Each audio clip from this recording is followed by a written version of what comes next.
Hi guys, welcome back to the podcast. I have been meaning to watch that. I'm your host Monica, and we are back again. New week, new topic, new guest like we do every single week. And this week we have a very new, very special guest with us today. And I'm going to go ahead and let her introduce herself to you guys. Hey, my name is Naja. I am a content creator on TikTok, like a micro influencer. The majority of my TikTok content revolves around pop culture, stream of consciousness, and I like to say it's an extension of my Tumblr account. It's just nonsense, nothing cohesive, but it is not my day job, but it is a fulfilling hobby.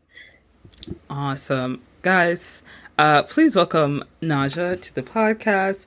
Naja, thank you Yay! so much for coming. Thank you so much for being here. Of course, I'm excited. Yes, guys, today we're going to touch on a very heavy, very thick topic. We're going to be talking about the legacy of Ryan Murphy. We all know who Ryan Murphy is, we all know what he's done, but we're going to go into detail about all his work, his impact on pop culture, the Hollywood landscape and such. But before we dive into that, we're going to get into our first segment, which is Media Mania, where we talk about entertainment news and new releases.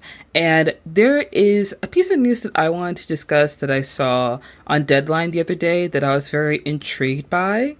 So apparently, let me pull this up. So AMC CEO Adam Aron says there's more industry agreement than expected around reinstating a 45-day exclusive theatrical window for movies. And this practice was something that was weakened during the pandemic because everyone's staying at home. No one's really going to the movies. But he was speaking at CinemaCon recently, and he revealed that 3 of the 6 major studios already support the idea, but he didn't name who they were.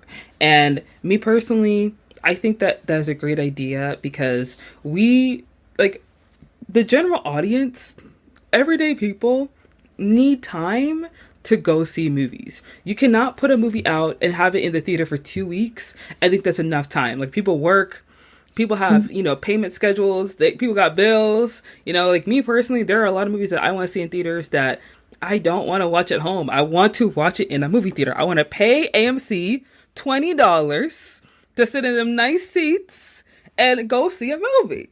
But Nash, I was curious to see, like, what is your opinion on this? Because I feel like a lot of movie lovers feel the same way about this. And some people prefer streaming because, the comfort of your own home, you don't have to pay money, you don't have to be around people. I get that. And also health reasons, I understand as well. But I'm just curious to get your take on this. I honestly 100% agree because I can think about like so many amazing theater experiences I had where, like, for instance, I think about like Get Out, right? When we were in that theater together and all of us were experiencing the same movie at the exact same time, Right. and kind of feeding off of each other's reactions. There's something about it being in the theater when you're watching something good that doesn't quite translate at home. And Yeah. also, the one thing I do hate about it going directly to streaming like a week or two after it comes out is like there's like this rat race to see who gets to see it first, because like it'll be in theaters and all of a sudden you see like gifs of it online because people are quick to spoil everything. And I'm like, wow, okay. Like, we're seeing that with Sinners now, Yeah. honestly. It's only been out for 4 days and people are already like rushing to spoil stuff. And I'm like, okay, well, I haven't had time to see it yet. Right. So, but yeah, I definitely agree. We need more time. We want to enjoy the movies. We want to be able to like be in the immersive experience.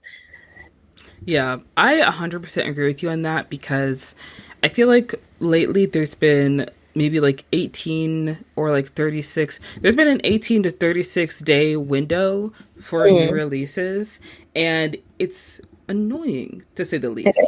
Like last year, Fall Guy or The Fall Guy came out with Ryan Gosling and Emily Blunt, and I enjoyed the movie. I liked it. I actually went to go see it. It wasn't opening weekend, but I think I went to see it the week after opening weekend, and a month after it was in theaters, it was on, I guess, Peacock, I think.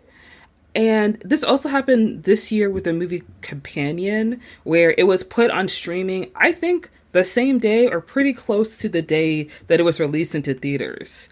And it's harmful to do this because Right. you make money at the box office. The purpose of releasing your movies at the box office is so that you can make money. And I know that there are, ways to make money on streaming as well, but when you present your film in a theater, like you said, it's the communal viewing experience. There are Mhm. some movies that you just have to see on the big screen. There are some movies you should see with other people around you. Like that is what makes the movie going experience so, like, I guess just so amazing. And you get to connect with people in that way, and it's so much fun. And It is. and I think that AMC really should be pushing for this more, Mhm. but also instituting, other things, other guidelines like, conduct in terms of like how people need to behave in the theater, how people need to like treat the theater, like not throwing your popcorn around like some of these Mhm. kids were at that Minecraft showing.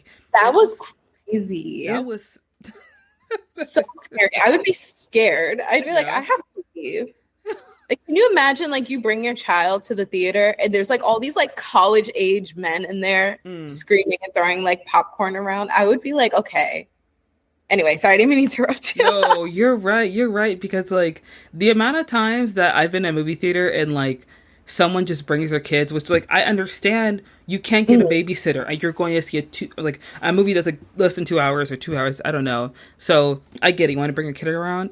You want to bring a kid to the movie theater? There was one time I went to go see Five Nights at Freddy's in Oh. theaters, and someone brought their baby. Like, their infant child was crying in the back. And I was like, this is a horror movie. This baby is not supposed to be here, Yeah. And then one time, Yeah.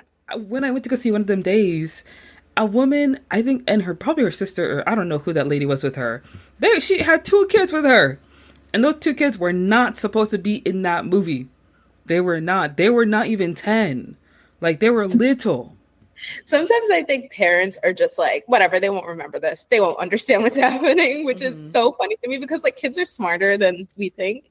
Like I remember my mom when I was 13 or 14, I think my mom took me to see The Hangover. And I was just like they show like full frontal nudity in that movie. Oh. And she didn't know. She didn't know it was rated R. She thought it was PG-13. But I'm like, Mom, it's called The Hangover. She was like, I'm so sorry, I didn't know. It was funny though. But like seeing like a whole movie. like seeing like That. an entire naked man, I was just like, oh, all right. Yikes.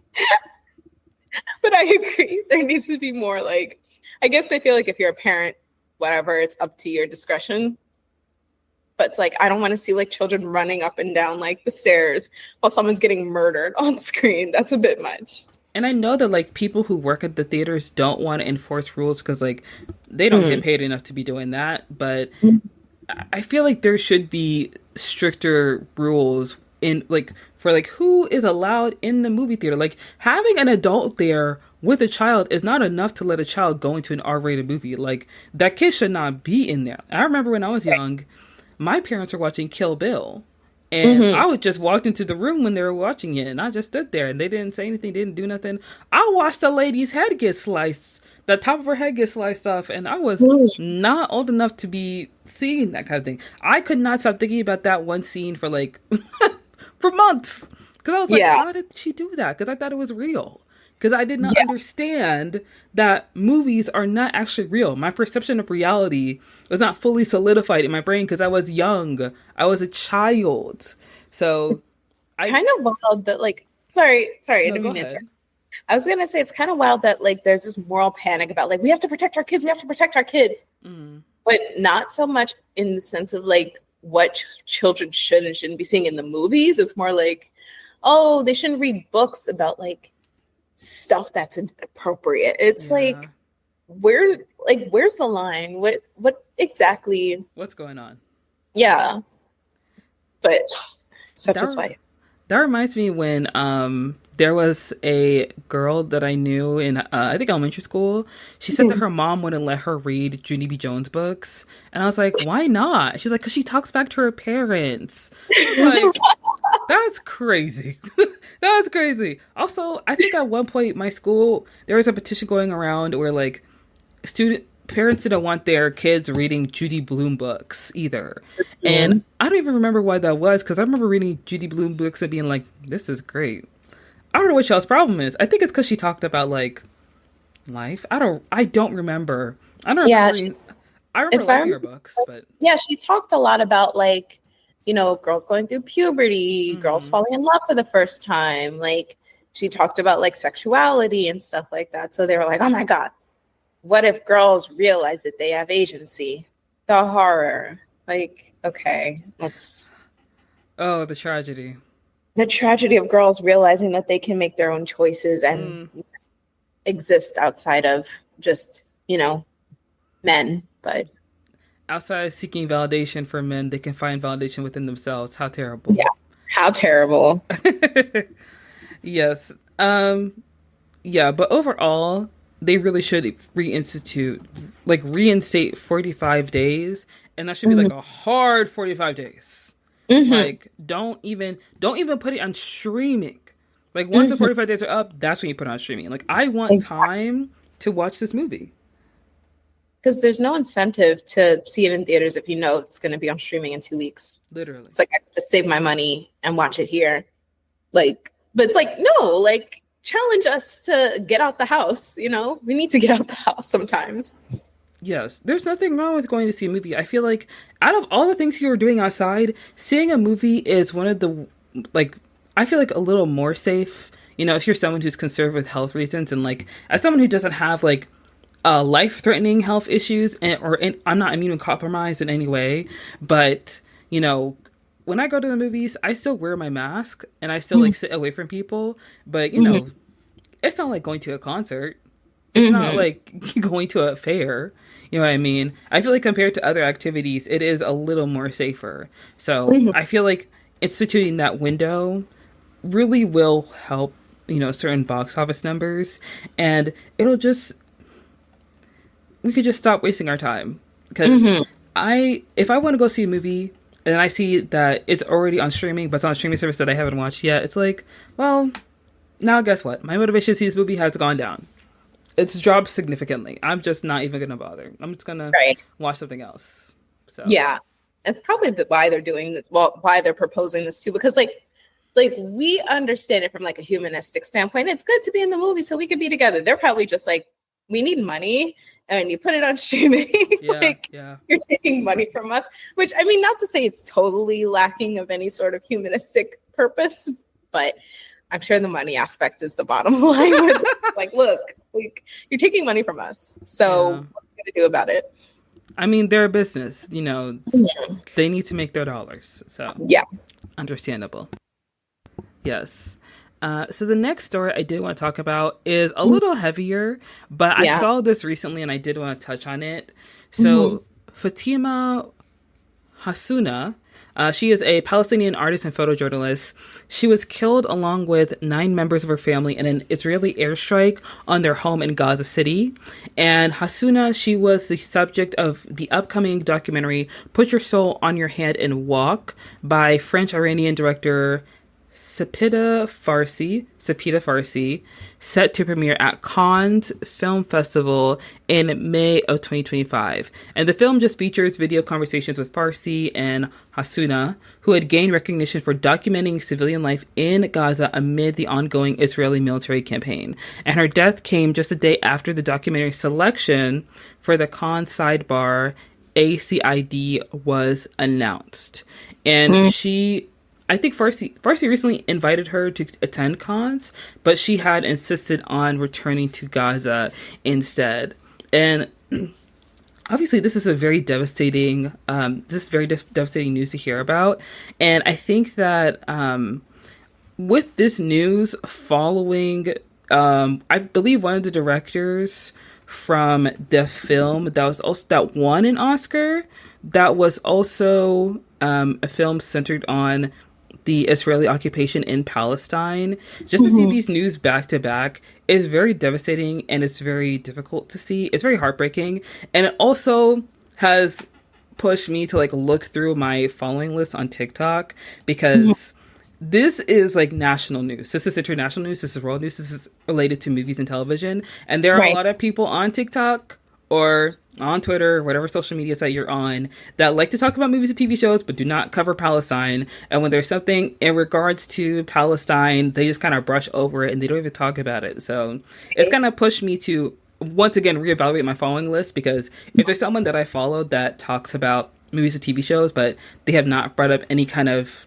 conversation around Palestine at all, then it's like, maybe I shouldn't be following you. Maybe you're not the person for me, because this news is really devastating, but it's still very relevant to like what's currently going on in Palestine. So it is important for us to like highlight it and talk about it.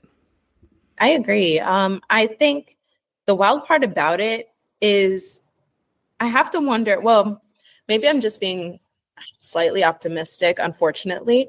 I'm wondering if this happening will kind of invigorate people to care a little bit more. Unfortunately, someone shouldn't have to die for that to happen, but that's usually how it goes. Because if this movie is going to be at Cannes, there's going to be attention to who the movie is about. Right. And I imagine they might edit the movie a bit to show, like, at the end, probably this is what happened. Like, there's no way to kind of present the movie and not tell people how it ended. It's unfortunately that's how it ended. That's how her story ended. And I imagine it's interesting because Cannes is very trying to figure out a way to say it. They don't like controversy, it seems like. Like, they've honored people that suck. And so when I say they don't like controversy, they don't like shaking the table. They like to ignore something sometimes. So I am wondering what the public reception will be when they present this. How people are going to like react to it. It's so tragic. It's also very, very stupid. Like, the entire thing is so stupid and senseless and just frustrating because, like, well, not to go like too deep into it on my soapbox, but you can. Yeah, it's like all of this is preventable, and it's just not being prevented. And on the topic of people not talking about, especially people in the entertainment space, there are a handful of people in the entertainment space who are, like, I guess, brave enough to talk about it without the fear of being blacklisted. Like, we already saw, like, with is her name Melissa Barea? Yeah. From Spain.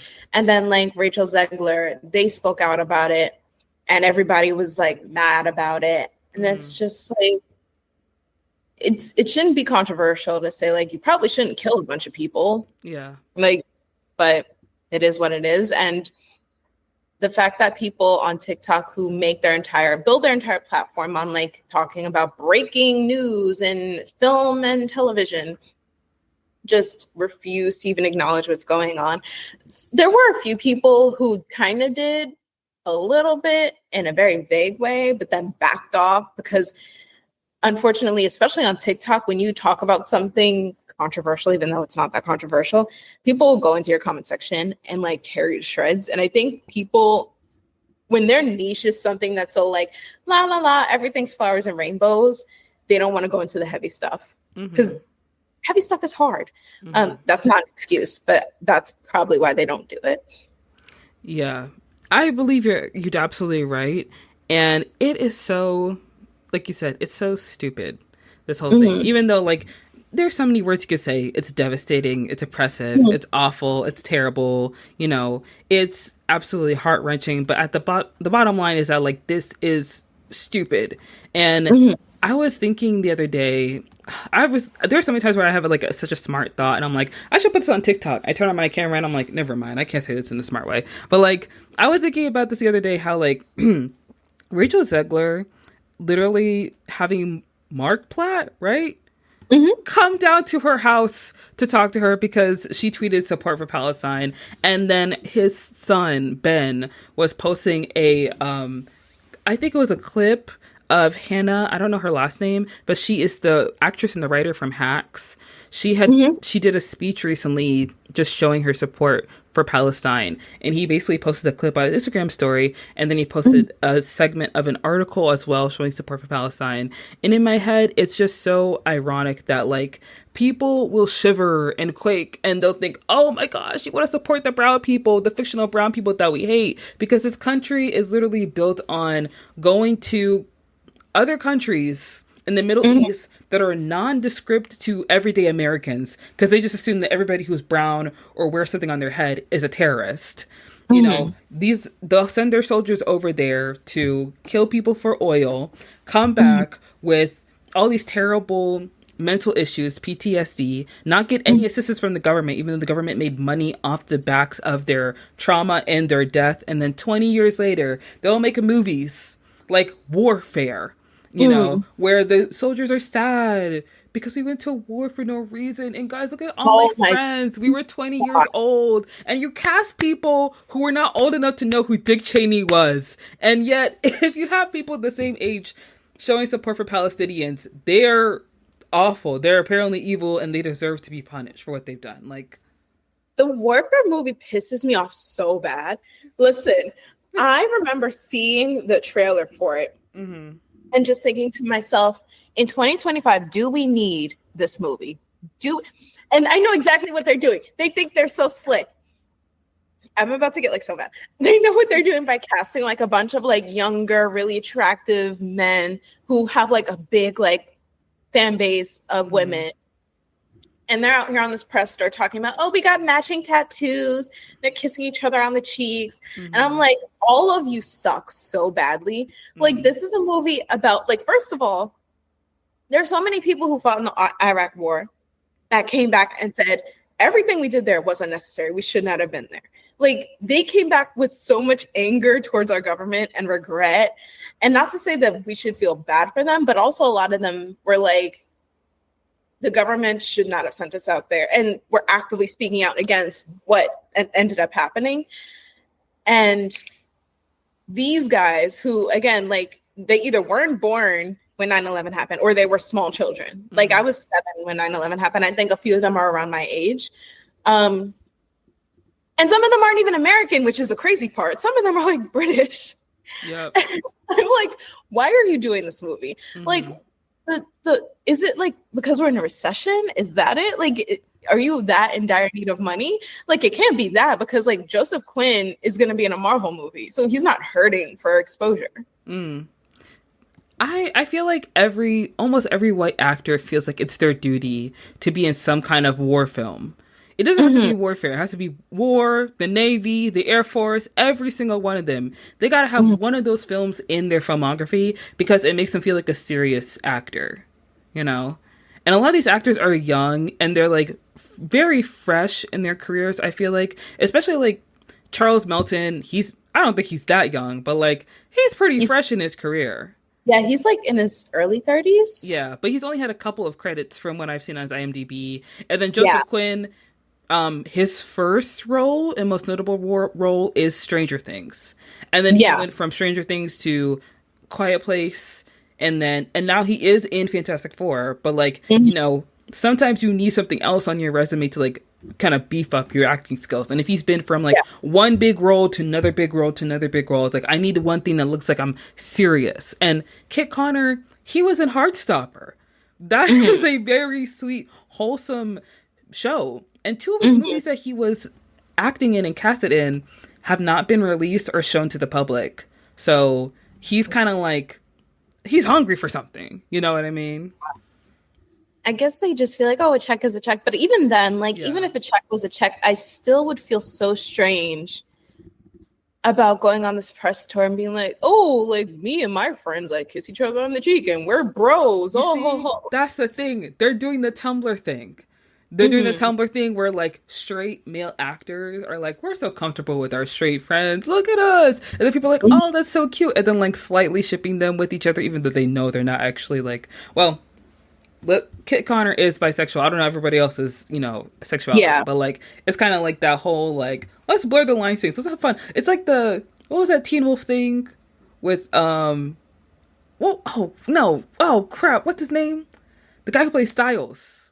Oh, I know exactly what you're talking about because I hate that ship used to terrorize me on Tumblr. God. The matching tattoos is giving supernatural. Like, Yeah. Jared and Jensen matching tattoos. Like, please hang it up. Yeah. Hang it up. It's like we're in 2025. Mm-hmm. I don't know. And I think the funniest part about it is that from what I saw, of course, I could be on the right side of social media. That didn't work. Everybody was just like, ew, why are you doing a war movie? And why does the press tour? Like, I don't know who the marketing person was or who the PR person for this movie was, but if you're going to do a movie about a bunch of people who are in the Middle East killing people, the press tour should probably be a little more serious. Like, oh, we should talk about like veterans' rights, especially considering the rights are getting cut right now. We should talk about like why it's important to maintain stories about history, even though this is like very rah-rah. But like say, oh, like, this movie is like a little icky, but it's important to talk about our history, even if it's a little bit tough. Like there's so many ways I could have done it. This is like my PR brain. Because I work in PR, but my PR brain just kind of like there's so many ways I could have gone about it. Even if the movie sucked and no one watched it, they could still like leverage this movie to do some good. But I guess the way the government is looking right now, they probably were just like, we don't want to rock the boat. Let's keep it light, which ties back to the first story where it's like, you can have this entire story about, oh, like this war happened, but like the actors are brothers and we get matching tattoos and kiss each other. This is like the reality of what this shit is. Like it's violent. People die. Innocent people die. It's not just like all of us are having fun on set. And like, yeah, we died on screen and we killed fictional people who are based on real people. But at the end of the day, we can come home and like cash our check and go on to the next thing. This person filmed their real life in a real violent area and died. And it's almost wild watching these two kind of like exist in like in the same time. Yeah, because it's like this is like the rose-colored version of it where everything's great, and this is the reality of it. But this is getting like more attention than this, even though this would never show up in Cannes. It wouldn't. Like no one wants to see this at Cannes. So I'm very curious to see what the legacy of the movie and what is it called again? I want to make sure I get the name right. Put your soul in your hand, on your hand, and walk. I want to see what the legacy of that movie will be. Yeah, and I do agree with you when you say like Warfare is kind of like the rose-colored version of it because I think that the marketing team behind Warfare, they did everything on purpose. Like you're casting all these actors who, like you said, have fan bases of very young women. And Charles Melton, he was in May, December, and that movie is based off of a real case. I know what the writer said. I know what Todd Haynes said. It's based off of a real case where a woman marries her student, I believe. Or she's dating someone who is significantly younger than her. And it almost parallels in the film, except it takes place like years afterwards. And Natalie Portman plays a woman who's trying to like play her in the movie. So she's like studying her life and like hanging out with her. And Charles Melton basically plays the kid who, tragic. That movie was good, but it was so sad. And I was like, oh my God, it was a tough watch, but. And a lot of his fans were talking about how like, oh my gosh, she got nominated for like a SAG award or a Golden Globe. They were not focused on the content of the film or what the film was based off of. They watched the movie, they thought Charles Melton did a good job, and that was it. So when they watch Warfare, that's what they're focusing on. They're seeing Joseph Quinn from Stranger Things, who was playing like this silly character, now playing a serious role. Like, oh my gosh, the range of my favorite actor. And that's what they're focused on. And that's why they do these press tours with, BuzzFeed and Cosmopolitan and like all these other things, like British snacks versus American snacks, like it's all kind of like playing up the fun of it because they're doing it for the meme pages. They're doing it for the compilation. They're doing it for, the young kids at home that are going to be like, watching this movie and be like, oh my gosh, give Kit Connor an Oscar right now. Like, get it trending on Twitter, because it's basically a war movie made for Stan Twitter. Yeah, it is. It's very sad. Jesus Christ, this is where we are now. Oh my God. Okay, yeah, this is bleak, but thank God that this other movie is about to come out. Again, put your soul on your hand and walk. That is important to remember. And the thing that's even more disappointing is that Warfare got like a huge push in the box office. And I had heard about the film No Other Land, which was the film that won the Oscar, made by Hamdan Bilal. He was the Palestinian filmmaker who was killed, or he was assaulted. I had to double check that and see, but he was kidnapped and assaulted. Yes, they released him, but still should not have happened in the first place. Shouldn't have happened at all. And I remember when No Other Land was, people were talking about it a little bit. My friend, Movie Good, Movie Bad, aka James, he was talking about it. But when I was looking for it in my theater, which happens a lot when I try to watch independent films in theaters, it was like in a movie theater that's like 30 miles away from me. And I'm thinking like, okay, I have to figure out a time and a day where I can watch it. And the problem is that like it had such a limited release. By the time I had time to go see it, it was just taken out of theater. So it's like, oh, well, now I can't go watch this movie. And I just had to like, try and find a way to pirate it, because I couldn't find it on streaming anywhere, and I couldn't find it. I think you can buy it on Amazon now, but that was after the Oscars, because I was looking for a way to watch it before the Oscars, and I couldn't find a way. Right. But I do hope that like there is enough publicity, there is enough people talking about this film at Cannes that it gets a wider release and that people can go watch it. Yeah.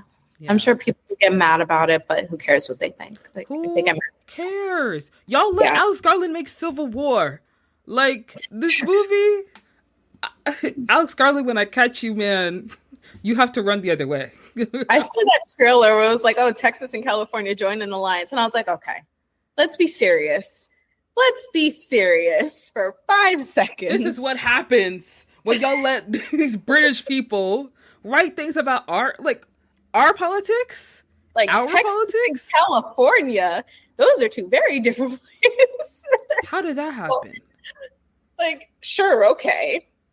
In make-believe land, yeah, let's pretend. But in reality, that's never going to happen. Right. Yes. So I guess that's how we transition into the land of make-believe into the literal land of make-believe. Yeah. So guys, we're going to go ahead and wrap up Media Mania right there. And we're going to dive right in to the legacy of Ryan Murphy. You may be asking yourself, who is Ryan Murphy? I know you're not asking yourself that because we all know who he is. But, I'm going to give you a little intro anyways. Better or worse, everyone knows who he is. Yeah.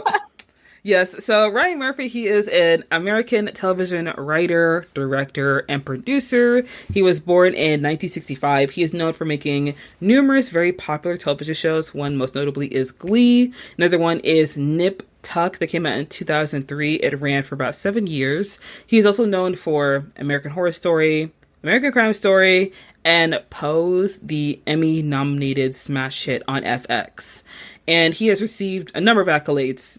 Emmy Awards, Tony Awards. He is known for, his LGBTQ representation and many of his shows. And we're going to go into Ryan Murphy, his legacy, his impact.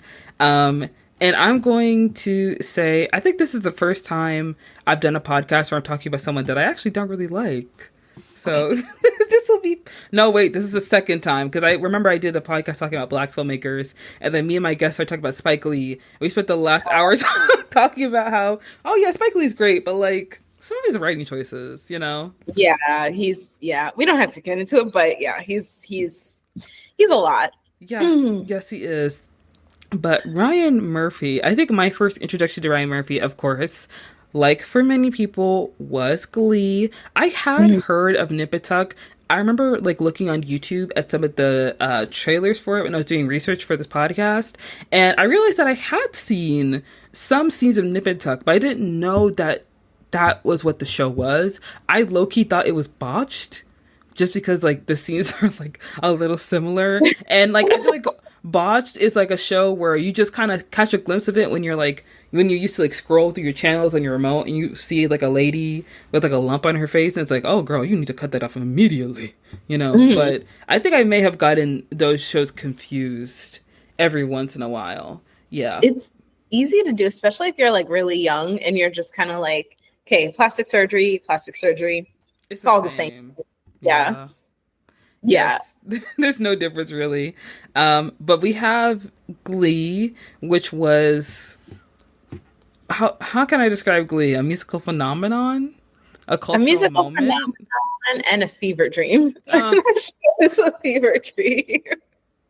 I I think Glee definitely was like one of my favorite shows when I was younger. I remember watching it when it was airing on TV. I caught every episode and I was into it because I was a theater kid and I was in choir for most of my life. Like I loved Glee. I thought it was amazing. Of course, it was the first show I ever watched where there was a gay character in the show, and I was like, "Oh, this is interesting. I don't know that much about like gay people, so I'll keep watching the show." I liked it. Of course, Mercedes was my favorite character. You know, um, Rachel. I kind of like. There were some times where I felt for Rachel, or like I connected to Rachel. Now, as I am older, I realized that was the insecurity I felt as a child when you are writing a character for a high schooler that's being played by a grown woman who actually acted like that character. It's like, thank goodness I grew out of that. Thank goodness I have maturity. Thank goodness I have grown, because Yeah. we don't need to be doing that in our grown age. Yeah. It's Yeah. funny. It's like when I remember when I first watched season one as it was airing. Um, And I remember I didn't in season one, I didn't pay that much attention to Mercedes. I wanted to, but also I felt that in season one, they didn't really give her much to do. Yeah. So I like that stupid, was it? No, Tots was season two. So in season one, it was the cheerleader storyline where she had like an eating disorder for one day and then was magically fixed by the next day. The brief friendship they gave her with Quinn that they forgot about Uh, in season two. And then like so in season one I was more focused on like Finn and Rachel mm, and Kurt, mm. and then Quinn and occasionally Mercedes, but more so like Kurt, Quinn, Finn, Rachel, Puck. And I genuinely did like Rachel in season one. I think it was because despite the fact that she was like annoying and very overly ambitious, and very like pushy, there was still like something about her where you kind of still want to root for her. You wanted her to win. Yeah. Like she felt like I was a choir kid. I was a first soprano. And I realized in being a first soprano, I was surrounded by lots of Rachels. Everybody wanted a solo. Everyone wanted to sing the high notes. Everyone wanted to be front and center. Yeah. And I guess a little part of me also kind of felt like a Rachel because I was like, I like being the star. I like being the center of attention.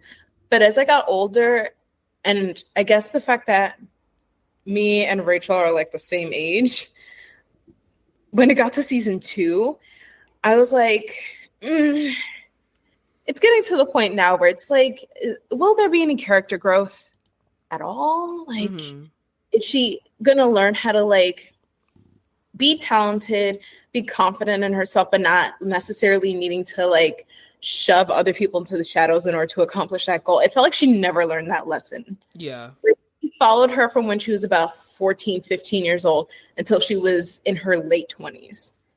And that never changed. Yeah. And I was like, okay. But yeah, that's Ryan Murphy's writing for you. Characters will have growth and then regress within the same like series multiple times.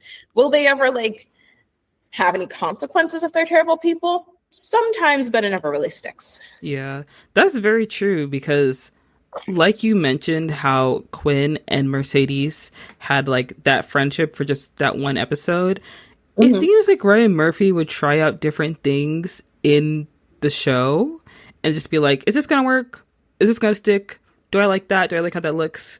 And I feel like he realized that like some of these things are just not meshing well, in certain parts of the show. Or he would either be like, forget it, and then just like drop it and just like leave it alone, which does get frustrating, especially when it comes to like the characters you're making a TV show. Because when you're watching a TV show, it's meant to like replicate real life in a way, and you're meant to like follow this person on their journey. And in high school, especially, it is a time of discovery. It's a time of, finding out who you are and, like realizing things about yourself.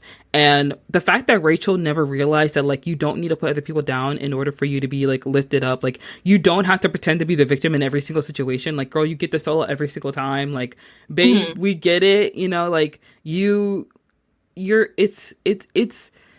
I feel like I remember when I was watching the show and we met her mom, like her mom, so to speak. Oh, And yeah. it was Indina Menzel. And I was Mhm. like, okay. In my head, because I knew who Indina Menzel was. I love Rent. I Mhm. was like, okay, they're giving her like the diva. Like she's a diva. In my head, I was like, well, she's never going to change because she's a diva. That's just how she is. But I didn't Mhm. realize that like you don't have to be a terrible person in order to be a Yeah. diva. Like if you know that you are the best of the best, you're fine with letting other people take the spotlight. You're fine with other people like stepping in, because how many times in the show were people calling out Mr. Shu and be like, you always get Finn and Quinn and Rachel the solos and we don't get solos. And they would have one episode where they let Santana or Mercedes sing. They would give Mhm. them one line to sing in, nationals or semi-nationals, because that was the Mhm. end of the world. And then guess what? We're back to be saying "Don't Stop Believing" with Rachel front and center. Like Yeah. it's the same thing. It's fascinating about, well, I'll circle back to Quinn in a second, but it's really fascinating because Rachel was arguably the most talented theater singer in the group, Mm. but she did not have the like dynamic, versatile voice that they tried to pretend she did. Mm-hmm.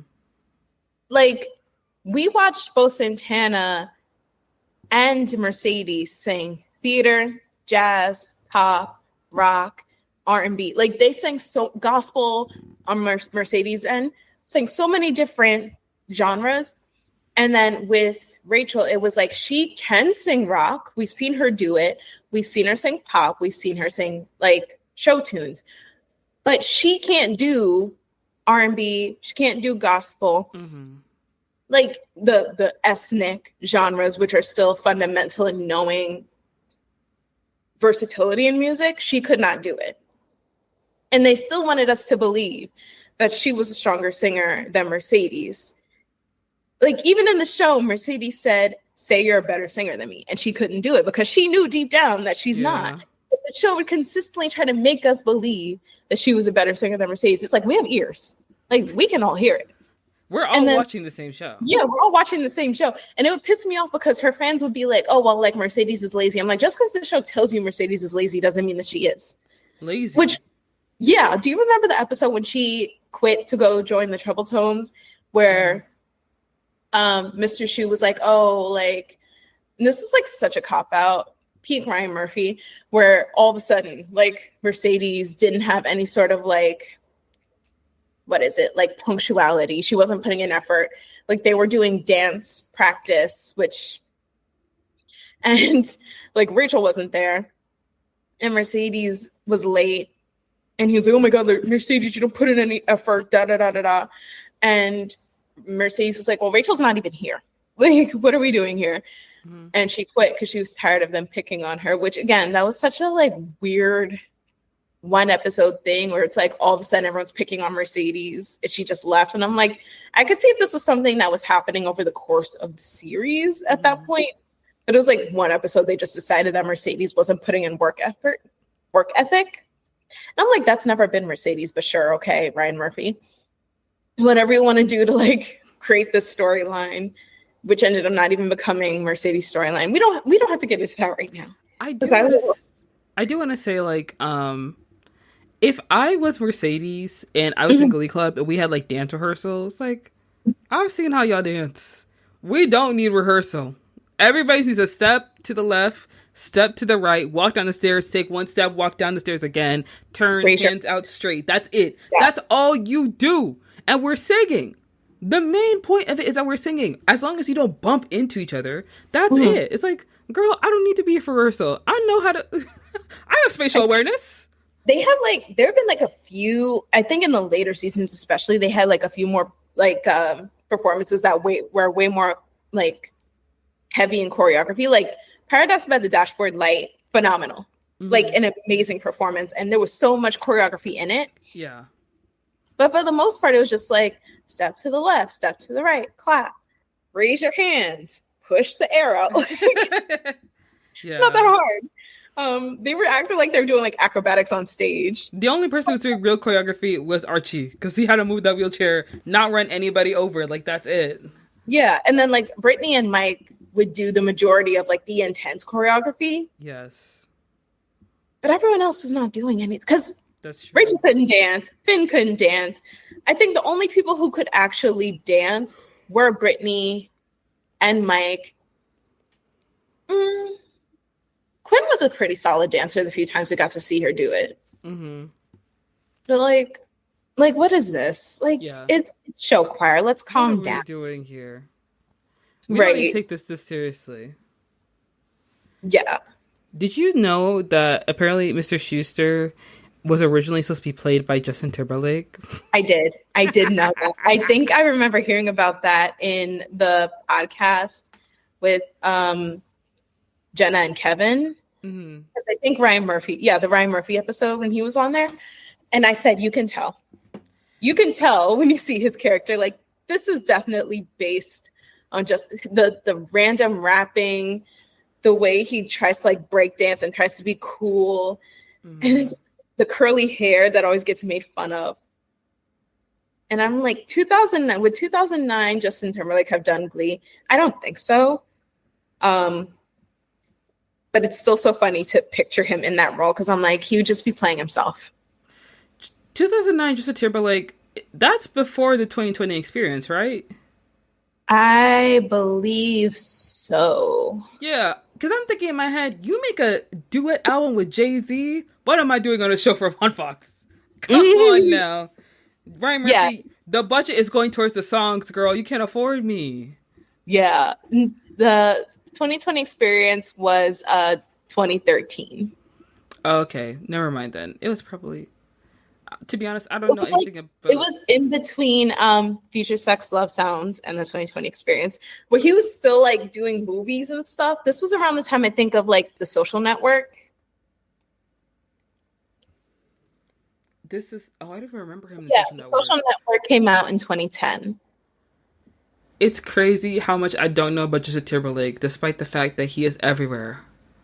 Like, he always shows up when at least I don't want him to be there. And I don't ever want him to be there. That's the thing. It's because he has like this weird thing. We're going off tangent a little, but he has like this weird sort of position in pop culture where he'll be everywhere and then disappear. And then he'll be back everywhere and then he'll just disappear with nothing in between. So it's almost like you forget about him a little bit and then he pops back up and you're like, oh my God. Okay, hi. Forgot that you were there. He always somehow manages to stay relevant because whenever anything actually like interesting happens, like the news, like E! News is like, oh my gosh, everybody has to know that Justin Timberlake is making a country album. Isn't that insane? It's like, girl, well, he's white, so we're getting back to our roots. And even then, he's not even really like, we get back to God's country. It's like, yeah, it's like country isn't really his thing. It's not. Never has been. It's not. It's like you can try all you want, but it's not your thing. He's from the South, but he just his vibe is not very. It's like not so giving you were made to sing R&B and pop music. It's okay. It's not Just giving like guitar twang. It's giving like chicken and biscuits. You know? Yeah, like very like chill, but not like down home on the road with the dirty truck. Like it's not that. It's never been that. That's true. That's true. With Glee, there were, I think when I was first watching it as a very young person, I was Hmm. just interested in it because like I'm in middle school, high school.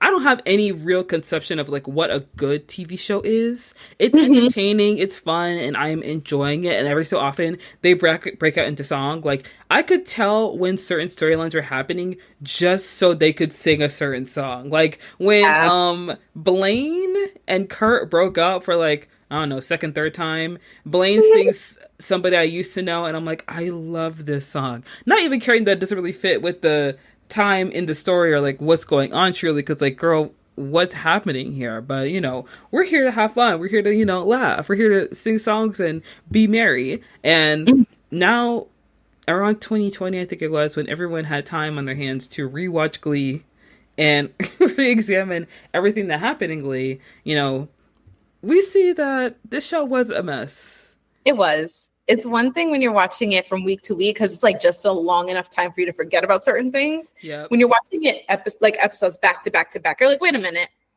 Like, do you guys not watch your own show? Because like literally 3 episodes ago, you said this, and now you're saying this. Like, where did this come from?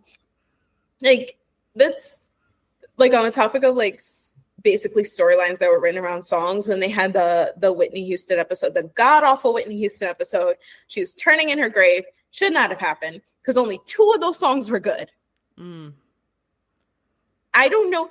That pissed me off so bad. I'm about to like, I'll be quick about this soapbox issue this issue I have. How is it that Mercedes is known to be the Whitney Houston girly? Day one, she's like, I love Whitney. I love Whitney. Whitney is like my queen. I love her. She did not get one solo that entire episode. I guess they felt like she already did I Will Always Love You for the Heart episode. So there's no need to give her a solo. Mm-hmm. They gave I Have Nothing to Chris Colfer. And I said, why would you do that? Why would you give I Have Nothing to Chris Colfer? It's not in his range. No. Better in his lower register. Mm-mm. He should not have been singing it. They gave It's Not Right, but It's Okay to Blaine because they decided for whatever reason that he thought that Kurt was cheating on him, even though he wasn't, specifically for this episode, so he could sing that song. And they had Mercedes and Artie singing My Love Is Your Love, and they're talking about the chains of Amistad. The chains of what? Wait, what? In the end of the episode, the Whitney episode, they had Mercedes and Artie singing "My Love Is Your Love," and one of the lyrics of "My Love Is Your Love," and this is what they did. They keep giving Artie. This is like a running joke that they keep giving Artie these lines that would fit for a Black person, but they give it to him for someone got the reason. But one of the lyrics of My Love Is Your Love is, and the chains of Amistad couldn't hold us.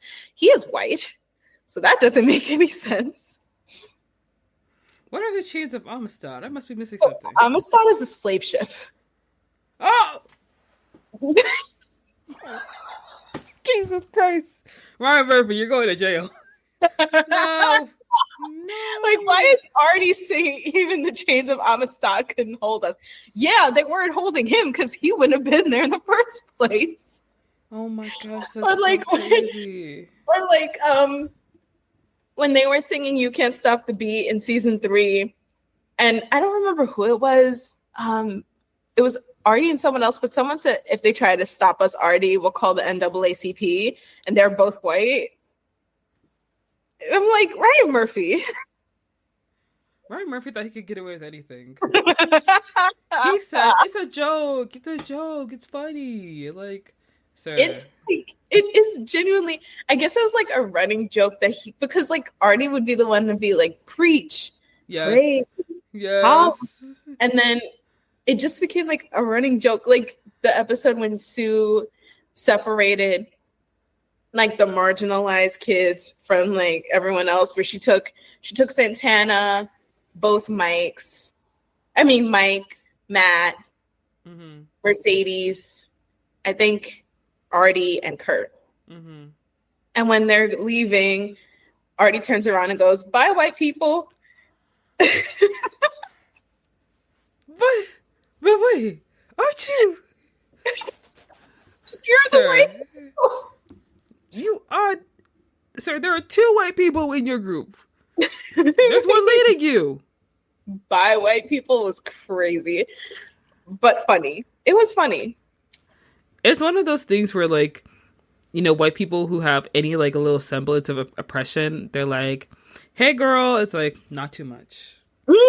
Just a little bit, but not too much. Glee did that quite a bit. Oh, yeah. Absolutely, they did. I do have to say, like, oh my gosh, Glee was such a fever dream. You're right. I remember. Do you remember the alcohol awareness episode? Love that episode. Yes, Blaming on the Alcohol is a great episode. Oh my gosh, it's such a good song. But I remember watching that episode, and like in my heyday of being like a middle schooler, was like, oh my gosh, I could understand that it was doing a lot, like the show was doing a little too much. But at the end of it, I was just like, this is very important. Like, people needed to see this, you know, because like they keep showing people drinking alcohol on TV, and like nobody talks about the consequences of it. Like, it's very important. And like now being older, I'm like, Ryan Murphy should have put the pen down. It was hilarious. Like it's kind of like, I think one thing that I've kind of always liked about Glee, even in its mess, is that some of the episodes would have like really serious message, but other episodes would have like the tone almost like of an after school special, but with like a twist. Yeah. Like, oh, it's teen pregnancy, but like the whole thing is just like the only reason why Finn thinks he's the father is because he's so deeply unaware of how conception works. Like, he thought that his sperm swam through a hot tub into. Oh my gosh. I remember seeing that on TV and I was like, that's not possible. Is it? And me being 13 years old, I don't know. Yeah. I don't know. But like in my head, I was like, that can't be possible. And I was watching the show. I'm like, Finn's older than me. Why does he think that? And I was like, oh, bless his heart. He's so dumb. But like, swim. It don't work like that. And like, you know, like there were the episodes that were serious because they were going to serious subjects. And then there were the ones that were like, kind of like wink, wink, nudge, nudge. Like, this is kind of serious, but we're not taking it too seriously because like, you know, this sounds stupid. You know, this is ridiculous. We're going to have fun with it, but you know. Mm-hmm. You understand what it is. You know what this show is about. You get the tone of it. Like, don't start writing me letters. I'm just here to cash a check. Like, that was Ryan Murphy. And they still would write letters anyway, but not for the things that mattered. More like, oh, there's gay stuff. It's just like, that's the least of your worries, girl. The least. Yeah, like there's a lot of weird stuff happening. But as we proceed to go into the weirdness that is Ryan Murphy's catalog. Yes. I do want to talk about real quick. Obviously, like, there are a lot of controversies around Glee. There have been a lot of cast members that have passed away from the show. And a lot of people talk about like the Glee curse and things of that nature. And I think that it is not only disingenuous, but like people truly have brain rot, because if you spend all of your time watching things like true crime or like murder mysteries where, you know, the mystery of how someone died or the mystery of how someone did something, you know, it in a way neglects the humanity, and like it then like teaches people to like lose any kind of sensitivity or like decorum around these kind of issues. So when, you know, Corey Monteith, when he passed away, of course it was very sad and very tragic when that happened, but followed by the death of two other co-stars, especially oh my gosh, not me forgetting her name. Naya Rivera. And then the actor who played Puck, Mark Sally, yes. With those three passing away as well, a lot of people have come up with conspiracy theories in regards to like the production of Glee, what's going on behind the scenes, what's going on in their personal lives. And me personally, who's a fan of Glee, I really just kind of like distance myself from any kind of conversation like that, because I feel like it is disrespectful, and also it's not my business. I really loved Glee. I enjoyed the show, and I was very sad when Corey Monteith passed away. Like, I was heartbroken. I cried when Me I too. watched the Corey Monteith episode, and I do think that like it was very sweet and like a lot of the things that they did in the episode I feel like was wonderful. But we talked about this off the mic, how like some people did feel like it was a little too premature, which I would agree with now, because looking back at like when he passed away and when the episode came out, it was clear that they were changing some things around just to get this episode out. And I think that it kind of speaks to Ryan Murphy's, his mindset about like how, put it out first and deal with the spectacle later. You know what I mean? Just like override that. But then following the deaths of the other two co-stars, Naya Rivera and Mark Sally, I think that people really need to like step back from the show that you like, and step back from like your own personal feelings about like, the fandom, the characters, things like that, and understand like these actors had lives and they had, relationships with people. And I would never, ever, ever DM Amber Riley asking her about Amber Riley or Mark Sally or Corey Monteith, because people do that, and I find that very, very disrespectful. And I feel like you could enjoy the show and be sad that people have passed away and died, and not be someone who crosses any kind of personal boundaries with actors, because they don't know you and they're not the characters that they play on TV. They're humans. Yeah, it was very hard to watch. More so the way that the cast had to deal with the deaths of Corey and Naya, because you could tell that they're very tight-knit. Like, of course, you travel the world together. You go on tour together. You've been on the same show for a long time. And after the show was over, you were still very close in Naya's case. Like, Corey was basically like their brother. Like, they loved him so much. And when he died, well, it was a shock to me, because I had known at that time that he was recovering from addiction. Because I do remember he spoke about it sort of, because it was more like awareness. Like, it's important to like take sobriety one step at a time, stuff like that. I had no idea that he relapsed, and why would I? Like, I didn't know him, but to hear that he had and that it resulted in his death was tragic, because I was like, I thought he was getting better, and then he died, and I was like, well, damn, okay, so what are we going to do now? Like, my first thought was, I feel so sorry for Leah and the rest of the cast, like especially Leah, because they were engaged at the time. So like, I felt so sorry for Leah. I felt so sorry for the rest of the cast. And then like a little while later, I was like, okay, so what's going to happen now? I personally, when I was saying like it was too soon, that's when I mentioned that Ryan Murphy said on the podcast with Jenna and Kevin that if he could go back in time, he would have waited a little longer.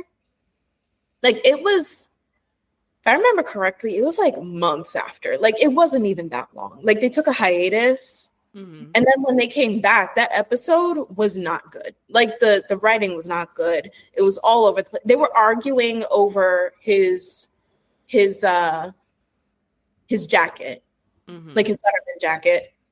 And I'm like, I don't care about that. Like, I understand the significance. I understand like what it represents.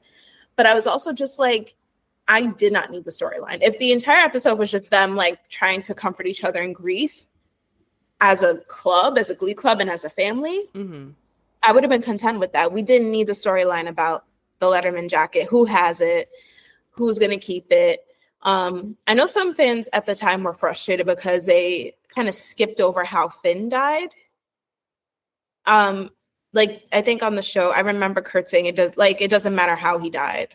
It's like, but I guess people felt like it was a bit of a cop-out because they were like, oh, like, how are you going to explain it? But I'm like, I guess they felt like there's really no way to explain it. Because Finn was not Corey. Like, it could have been that Finn got into a car accident, but it's like, no, you don't want to do that because that's too, yeah. So I guess it was just easier to just say, like, it doesn't matter how he died. We just know he died. And it's like, okay. I think the covers from that episode were fantastic. Everyone, you could tell, putting their heart and soul into it. But I also felt so bad listening to it because I'm like, you could tell that they're distraught, like in so much pain. And I'm so mad that they have to work through their pain for the benefit of like a network. Like they can't just grieve in private. I will say when Naya passed, they did have somewhat of the luxury to be able to grieve in private, where they didn't have to do like a performance to show like, oh, we're sad. And here's how we can like make an episode about how we're sad. It was like they did what they needed to do. They went out to the lake and sat together. And then they started like the fundraiser in her honor. And like they did it in their own way, which they didn't get to do with Corey, which I appreciate. The thing that was very tricky, understandably so, was when Mark died. Yeah. Because that was a lot. Based on Naya Rivera's memoir, he had a habit of not being great. Mm-hmm. Like they had a very toxic relationship when they were dating. Mm-hmm. And when everything came out about him, for those who don't know, he was a PDF file. Yeah. And he unalived himself because he got caught and was about to go on trial.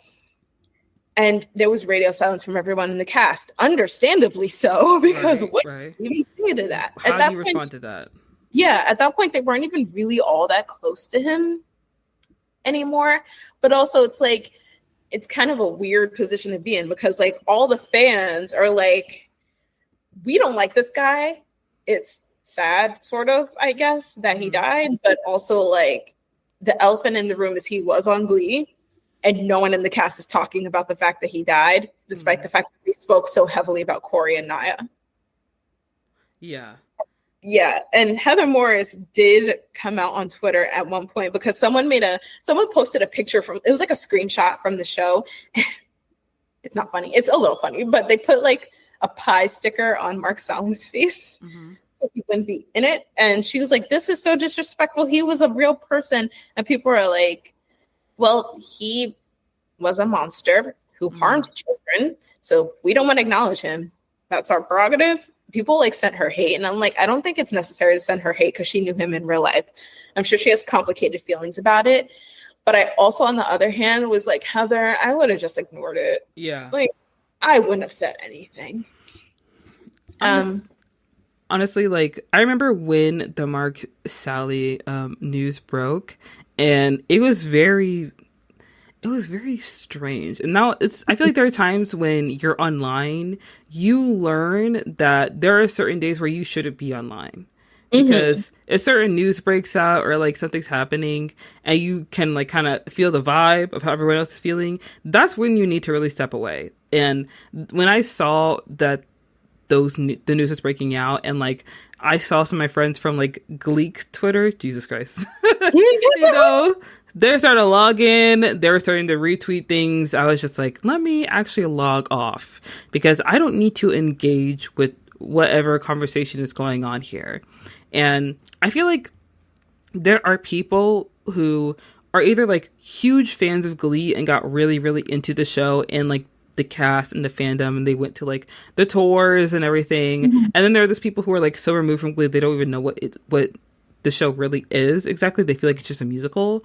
When they look at the people that have passed away within the cast, you know, of course people want to point to like a pattern of behavior or something like that. And I never want to say anything that just sounds like a conspiracy or it's just like a theory or an opinion if it has something to do with something as tragic as like someone dying. But I do feel for the Glee cast because to be on a show that was very popular in 2009 to 2014, I think? 2015. To be on a show that literally changed the trajectory of your life and gave you like the career that you have now and truly did like open so many doors and opportunities for you. It's hard to juggle that and then also have to deal with the fact that like the co-stars, the people you worked with, the people that you knew that no one else really knew have met such tragic circumstances where their life has ended. And I would never judge or say anything in regards to like how they should have treated it or how they should have reacted. Because like I don't know how I would have treated it. I don't know how Yeah. I would have reacted to it. Like if you lose someone, losing someone is very difficult. Losing someone you know, and then like millions of people also feel like they know that person, but they don't know that person as well as you do. That's a whole different experience that I haven't gone through. So I definitely do like have a lot of grace for the cast of Glee, and that's also why whenever people talk about Glee, I'm okay with talking about like the terrible storylines and the writing and some of the failed relationships and a lot of things in the show that did not work. But like when we get into like that part of it, I feel like people have to be very careful of what they say. Otherwise, people start acting like they're Bailey Siren or they're that mango girl. And, you know, maybe we should take a step back and like, you know, reflect on like what we're saying and like how we're, you know, examining this, because you don't have the insider knowledge or you don't have the like the personal experience with it. It's part of your life and your childhood, but like you don't know these people, just to say that, Right. you know. Based on what Ryan Murphy said, I think the more interesting thing that he mentioned was that there was a lack of like boundaries on that set.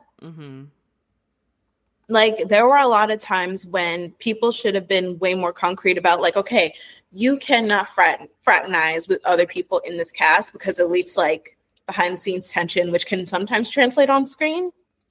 So like not so much like but like everyone dating everybody, everyone sleeping with everybody, him wanting to like take the cast out for drinks and trying to be their best friend. Like it's a job. Like everyone at that time was young, like in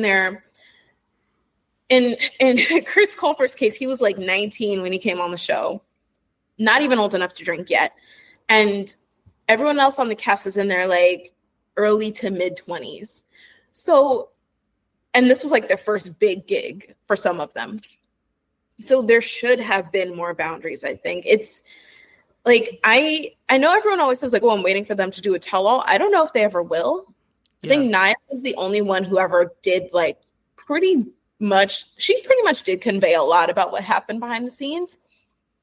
But I think that whatever happened behind the scenes, it may or may not have affected how they are. But at the end of the day, it's like, it's not our business to know. Like, we want to know because we're curious, not because we genuinely care. Yeah, I think that's the thing. People will act like they care, but then like they'll like eat it up and then they'll just move on to the next thing. Yeah. It's like if they released a memoir, it's like we talk about it for what, like a few weeks and then we move on. Like, but it's very fascinating because like even this is so to get on the subject of like toxic work environments or just like not weird stuff, but relationships that have bloomed on Ryan Murphy shows that have sort of gone a very toxic route. So that happened with Naja and Mark Salling. It happened with I'm gonna try to get her name right. Her name is Melissa. I'm gonna get it. Melissa Benoist. Okay, yeah. Yeah, she was in a relationship with the guy who played Ryder. They got married. And he was abusive. And she left him. But she didn't come out and tell us that until after the fact. Like, it was very bad. I already didn't like him, truthfully, because I felt like he shouldn't have been on the show in the first place. He was on the Glee project. I was biased because I didn't want him to win, but he won because he is a white man. And Ryan Murphy is a creature of habit. Yep. So there was that. And then there was like on American Horror Story, we had like Emma Roberts. Oh, and Evan Peters. Oh, yeah. And also Emma Roberts. This is the crazy part. I distinctly remember when Emma Roberts was dating Cord Overstreet. And who plays Sam, if anyone doesn't know, who was on Glee. And they were dating, and she was abusive to him too. Allegedly. But he still was like, okay, sure, let's hire her and put her on the show. And then she starts dating Evan Peters. Then they have their incident. And he still has them working together after the fact. Mm-hmm.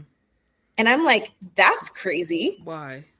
Why were you Yeah, doing this? they worked together after that happened. They were still like on and off, but like they would still play like love interests on the show.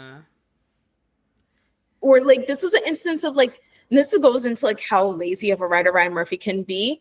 He'll see how people react off screen and decide to write it in, or he'll see that two people don't like each other off screen and decide to write that in. Mm-hmm. And it's like, you don't have to do this every time people don't like each other or like each other. You know that, right?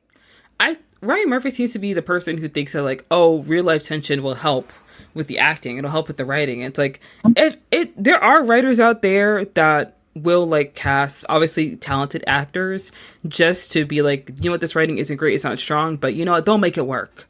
And Ryan Murphy, you know, making the content that he does very campy and very over dramatic. Like, I'm gonna have these two queens who don't like each other in a scene, and their cattiness will lift the scene up and make it better. So it makes the scene like, oh my gosh, Ryan Murphy's such a genius, even though like he barely did anything. They did all the heavy lifting, and they didn't want to be there. Yeah. He's also very vindictive. Mm-hmm. Again, allegedly, because there will be so many times where you can, especially on Glee, you can tell when he was mad at a certain actor because he would write stuff for them that was just miserable. Like the entire scene where Santana was making fun of Kurt's mannerisms, like the way he dances, the way he looks, the way he sings.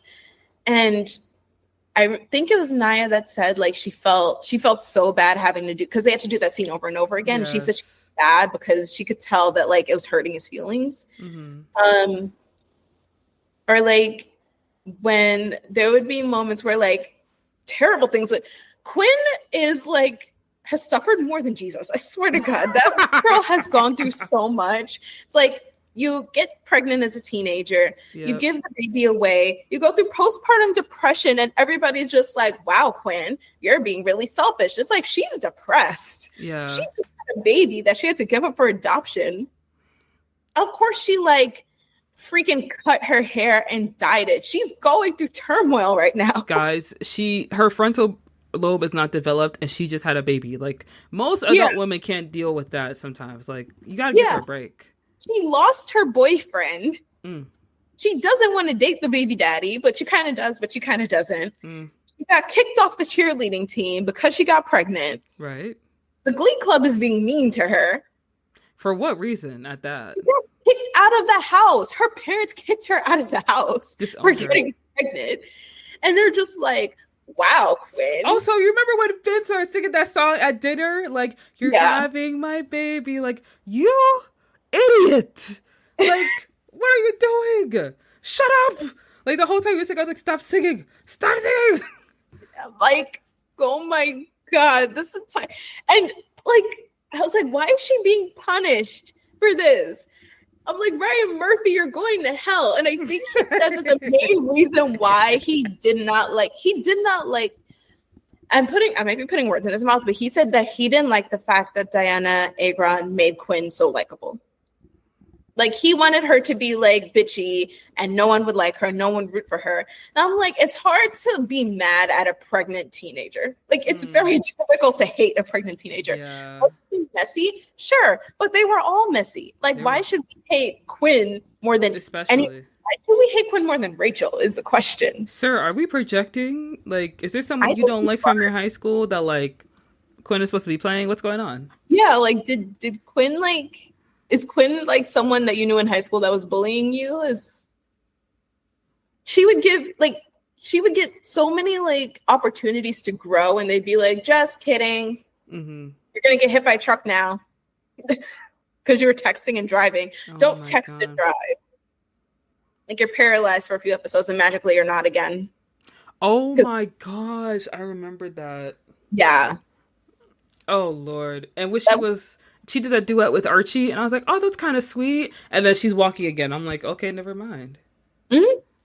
Yeah. It was like, oh, it was temporary paralysis. Okay, it's like, why the hell did you have her get hit by a truck if you weren't gonna? Because that's something that kills people. Mm-hmm. Like, she got hit by a truck at full speed on the driver's side. If it didn't kill her, she would have been permanently damaged from how hard that truck hit her. Literally doing the Regina George. Like, yeah. Hit her with the truck. That'll teach her. Yeah. Like, oh, she wants to have agency? Yeah, exactly. The truck. It's like... Did you ever feel like he used Santana as kind of like his...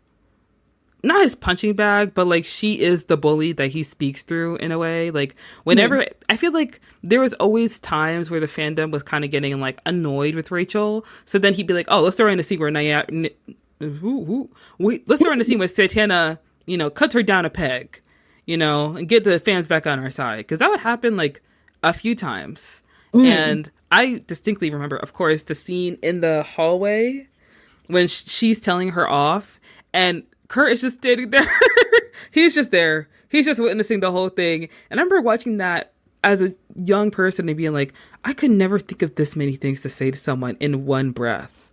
Like, it was absolutely devastating. I was like, dang, don't let somebody be walking by and just stop and start listening to this, because that would be me. I'd be in my locker so slow, like, oh. Yeah, I also think Brian Murphy had a really bad habit of being like overly...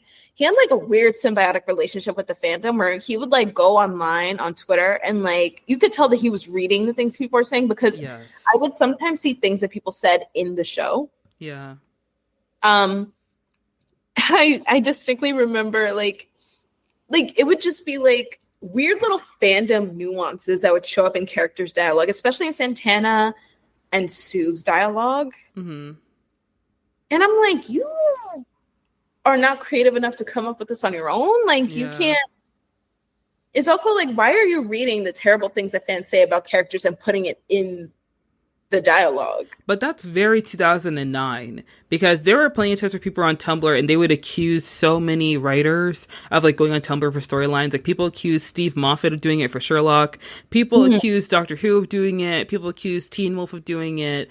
I remember like, I think it was Misha Collins, an actor from Supernatural. He talked about how he used to read like fan fiction on Tumblr or something like that. And, it was just kind of like a thing, because I think around that time, fan culture was like hitting a certain peak where like the stars could truly interact with fans in a different way. And of course, social media helped with that. And like, with Scandal, having like the hashtag in the corner of every single episode, making the show trend like every single Thursday night at 10 o'clock, that kind of like spurred on the social media interaction.